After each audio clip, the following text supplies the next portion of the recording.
2019 2024 வரைக்கும் எத்தனை cyber crime cases வந்துட்டு கம்ப்ளைண்ட் ரெஜிஸ்டர் ஆயிருக்கு தெரியுமா உங்களுக்கு? இந்தியாவில் மட்டும் நான் இப்போ பேசிட்டு இருக்கேன்.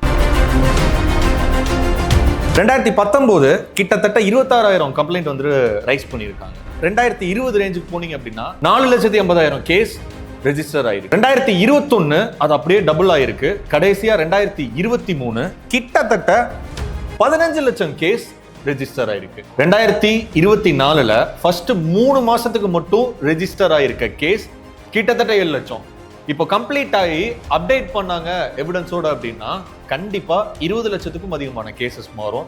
இல்லாட்டி 25 30 லட்சமா இது கன்வெர்ட் ஆகும். சைபர் குற்றங்கள் அதிகமானதுக்கான காரணம் என்ன? நீங்க தலையில தூக்கி வச்சு கொண்டாடுற எக்கச்சக்கமான இன்ஃப்ளூயன்சர்ஸ் இருக்காங்க, டாப் மோஸ்ட் இன்ஃப்ளூயன்சர்ஸ். அவங்க பண்ற சில தப்புனால எத்தனை உயிர் போகுது அப்படின்னு உங்களுக்கு தெரியுமா? ஓடிபி கொடுத்து ஏமாறுறது. இன்னைக்கு ஓடிபி வச்சு நம்ம ஒரு அவேர்னஸ் வீடியோ போட்டாடே இதெல்லாம் பழைய வீடியோ அப்படின்பானுங்க. இன்ன வரைக்கும் ஏமாந்துட்டு இருக்காங்க. இதை விட முக்கியமா அதிகமா ஏமாறுறது ஆன்லைன் இன்வெஸ்ட்மெண்ட். உங்களுக்கு லோன் தரோம் அப்படின்னு சொல்லி உங்ககிட்ட அப்ரோச் பண்ணி அதுல இருந்து உங்களோட போட்டோஸை கலெக்ட் பண்ணி அதுல மால்வேரை இன்ஜெக்ட் பண்ணி உங்களோட போட்டோஸை மாஃப் பண்ணி அதை ரிலீஸ் பண்ணிடுவோம் அப்படின்னு சொல்லி பிளாக்மெயில் பண்ணி இது எல்லாமே நடந்துட்டு இருக்கு. இது எல்லாமே உங்களுக்கு தெரிஞ்ச விஷயம் தான். உங்களுக்கு தெரியாத நிறைய விஷயங்கள் இருக்கு. சும்மா கெஸ் பண்ணுங்களா எவ்வளவு கோடி லாஸ் ஆயிருக்கும் அப்படின்னு. இந்த 2019 24 வரைக்கும் ஒரு 5 வருஷம் இருக்குமா, கிட்டத்தட்ட 2000 கோடி லாஸ் பண்ணியிருக்காங்க.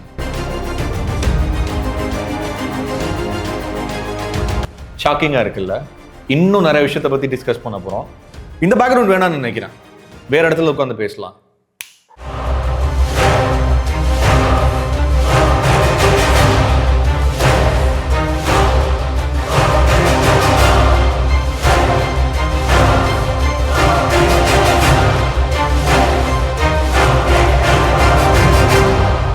என் ஃப்ரெண்டோட ஒய்ஃபுக்கு ஒரு கால் வந்துச்சு.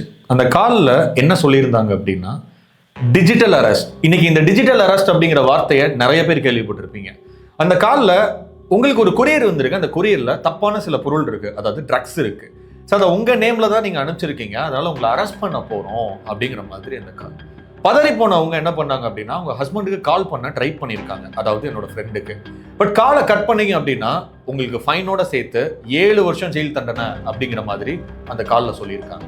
இவங்களுக்கு என்ன பண்றதுன்னே தெரியல. அந்த நேரத்தில் உடனே என்ன பண்ணியிருக்காங்க அப்படின்னா கதவை போய் சாத்திட்டு அந்த ரூம்ல போய் உட்காடுறாங்க, அந்த காலை கண்டினியூ பண்றாங்க.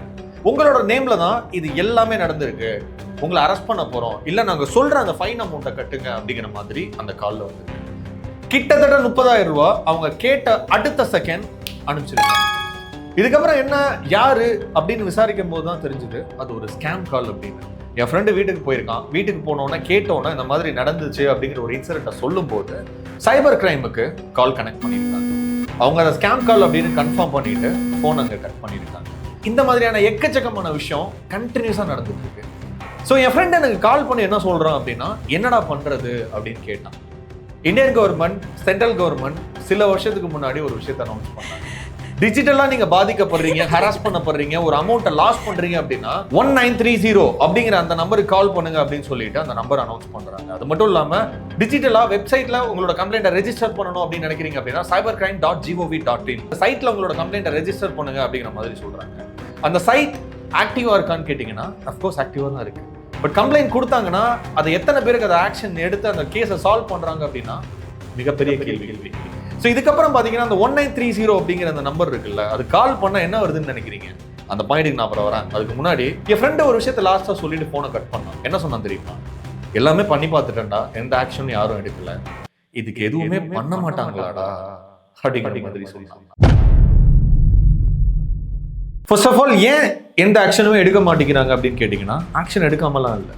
கிட்டத்தட்ட 3.5 லட்சத்துக்கும் அதிகமான சிம் கார்ட்ஸை பேன் பண்ணியிருக்காங்க. இந்த மாதிரி கிரைம் ஆக்டிவிட்டீஸ்லாம் ஈடுபடுறாங்கல்ல அவங்களோட சிம் கார்டை கிட்டத்தட்ட 50,000 IMEI வந்துட்டு பிளாக் பண்ணியிருக்காங்க. காரணம் அதில் ஈடுபட்டு தான் நிறைய சைபர் குற்றங்கள் நடந்துட்டு இருக்கு அப்படிங்கிற ஒரு ரீசன்னால இந்த நம்பர் கால் பண்ணி விக்டிம் வந்துட்டு ரெஜிஸ்டர் பண்ணலாம் கம்ப்ளைண்ட் அப்படிங்கிற மாதிரி சொல்றாங்க. பட் இந்த 1930 அப்படிங்கிற நம்பருக்கு கால் பண்ணா பல நேரங்கள்ல காலை எடுக்கிறதே கிடையாது. குற்றத்தை பொறுத்த வரைக்கும் 1930 நீங்க வந்து கம்ப்ளைண்ட் கொடுத்தீங்கன்னாக்கா இந்த ஹெல்ப்லைன் நம்பரா கருதப்படுற இந்த 1930 அப்படிங்கிற இந்த சைபர் கிரைம் ஹெல்ப்லைன் நம்பருக்கு காசு இருந்தாதான் பல நேரங்கள்ல காலே போகுது. இதை நான் நிறைய இடங்கள்ல வந்துட்டு பதிவு பண்ணியிருக்கேன். என்னோட வீடியோக்கள்லையும் நிறைய இடத்துல அதை நான் யூஸ் பண்ணியிருக்கேன். ப்ரூஃப்க்கு நீங்க ஸ்கிரீன்ல பார்த்துட்டு இருக்கீங்க. பேலன்ஸ் இல்லாத நம்பர்ல நான் போட்டு கால் பண்ணும்போது கால் போகல. ஒரு ஹெல்ப்லைன் நம்பருக்கு காசு இருந்தாதான் காலே போகுமா? நீங்க தலையில தூக்கி வச்சு கொண்டாடுற பல இன்ஃப்ளூயன்சஸ் அவங்க பண்ற சில தவறுகள்னால எத்தனை பேர் பாதிக்கப்படுறாங்க தெரியுமா? எக்கச்சக்கமான அப்ளிகேஷனா இருக்கும். டேட்டிங் ஸ்கேம், டேட்டிங் ஆப், அது மட்டும் இல்லாம லோன், ஆன்லைன்ல லோன் வாங்கி தரோம் அப்படிங்கிற மாதிரியான ஆப்பா இருக்கட்டும். இந்த மாதிரி எக்கச்சக்கமான ஆத்தரைஸே இல்லாத அப்ளிகேஷன்ஸை ப்ரொமோட் பண்றாங்க. லோன் ஆப்பில் கடன் பெற்றவர்களின் புகைப்படத்தை மார்பிங் மூலமாக ஆபாசமாக சித்தரித்து இந்த மாதிரியான இல்லீகல் ஆப்ஸ் பல ஆப்ஸ் இருக்கு. அந்த எல்லா ஆப்ஸையுமே கண்ணை மூடிட்டு ப்ரோமோட் பண்றாங்க. ஒரு கிராஸ் கொஸ்டின் கூட கேட்காம. இந்த விஷயம் உங்களுக்கு தெரியறதுக்கு முன்னாடி மால்வேர் பத்தி உங்களுக்கு தெரிஞ்சிருக்கணும். மால்வேர் அப்படின்னு நிறைய கேள்விப்பட்டிருப்பீங்க. மால்வேர்னா என்னன்னா, மால்வேர் அப்படிங்கிறது ஒரு ஃபேமிலியா நீங்க கன்சிடர் பண்ணீங்க அப்படின்னா அதுக்குள்ளதான் ட்ரோஜன்ஸ், வைரஸ், ஸ்பைவேர் இது எல்லாமே அடங்கும். ஏன்னா நிறைய பேருக்கு மால்வேருக்கும் வைரஸுக்கும் டிஃபரன்ஸ் தெரியாம நிறைய பேர் இருக்காங்க. நிறைய பேர் கேள்வி கேட்கறாங்க. இந்த யூனிவர்ஸ்ல எந்த சைபர் அட்டாக் நடந்தாலும் அந்த மால்வேர் அப்படின்னு ஒரு ஷார்ட் டேர்மா நம்ம முடிச்சிடலாம். பட் அந்த மால்வேருக்குள்ளதான் நான் முன்னாடி சொன்ன எல்லா விஷயமும் அடங்கும். பிளே ஸ்டோர்ல இல்லாத நிறைய ஆப்ஸை ப்ரொமோட் பண்றாங்க. பிளே ஸ்டோர்ல இருக்கிற ஆப்பை ப்ரொமோட் பண்ணாலே இங்க எக்கச்சக்கமான இல்லீகல் ஆக்டிவிட்டிஸ் நடந்துட்டு இருக்கு. இல்லாத ஆப்பை டவுன்லோட் பண்ண சொல்லும் போது எப்படி அந்த ஆப்பை இன்ஸ்டால் பண்ணி யூஸ் பண்ணும்போது சில உயிர்களும் பறி போகுது. உதாரணத்துக்கு ஆன்லைன் இன்வெஸ்ட்மெண்ட் அப்படின்னு சொல்லக்கூடிய சில ஆப்ஸா இருக்கட்டும், ஆன்லைன்ல லோன் வாங்கி தரோம் அப்படின்னு சொல்லக்கூடிய சில ஆப்ஸா இருக்கட்டும். ஒரு அட்வர்டைஸ்மெண்ட் வருது அப்படின்னா அதை கண்மூடித்தனமா நம்பாதீங்க. ஜஸ்ட் நீங்க அது என்ன அட்வர்டைஸ்மெண்ட் அப்படின்னு சொல்லிட்டு அனலைஸ் பண்ணுங்க. அனலைஸ் பண்ணிட்டு அதை இன்வெஸ்ட் பண்றதா இருக்கட்டும், இல்ல நீங்க அதை வாங்க போற ப்ராடக்டா இருக்கட்டும், எதா இருந்தாலும் அதுக்கப்புறம் டிசைட் பண்ணுங்க. ஒட்டுமொத்த இன்ஃப்ளூயன்சரை பார்த்து நான் ஒரு கேள்வி கேட்கிறேன். இந்த மாதிரி தவறுதலான ஆப்பை ப்ரொமோட் பண்றீங்கல்ல, நீங்க அதை விளையாடி பார்த்து தான் ப்ரொமோட் பண்றீங்களா? ஜெயிச்சிட்டேன் இந்த கேமை வாங்கி விளையாண்டு ஜெயிச்சேன் அப்படின்னு ஒரு உருட்டுறீங்கல்ல, உண்மையிலேயே அதுல விளையாண்டு தான் நீங்க ஜெயிச்சிங்களா?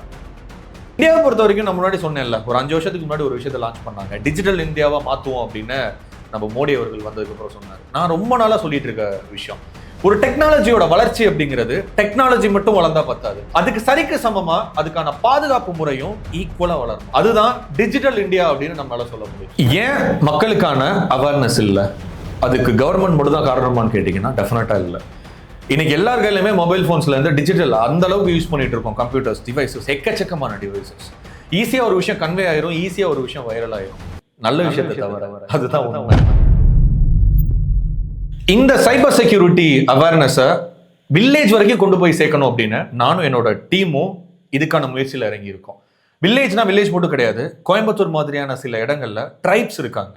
அவங்களுக்கு படிப்பறிவு அப்படிங்கிற நாலேஜே கம்மியா இருக்கும். அவங்க கிட்ட போய் இந்த அவேர்னஸை சேர்க்கணும் அப்படின்னு நாங்கள் முடிவு பண்ணியிருக்கோம். காரணம், அவங்களும் இன்னைக்கான டிவைஸ் எல்லாமே யூஸ் பண்ணிட்டு இருக்காங்க அப்படிங்கிற ஒரு முக்கிய காரணம் தான். நான் அடிக்கடி சொல்ற விஷயம், ஒரு இன்ஜினியரிங் பத்தின விஷயத்தை மட்டும் தெரிஞ்சுக்கிட்டா போதும். ஒரு மருத்துவம் சார்ந்த சில விஷயங்களை மட்டும் தெரிஞ்சுக்கிட்டா போதும். இன்னைக்கான டெக்னிக்கல் வேர்ல்ட்ல சைபர் செக்யூரிட்டி எல்லாருமே கத்துக்க வேண்டிய சூழலுக்கு தள்ளப்பட்டிருக்கோம். முடிஞ்ச அளவுக்கு இந்த வீடியோ எல்லாருக்கும் ஷேர் பண்ணுங்க. ப்ரொடக்டிவ்.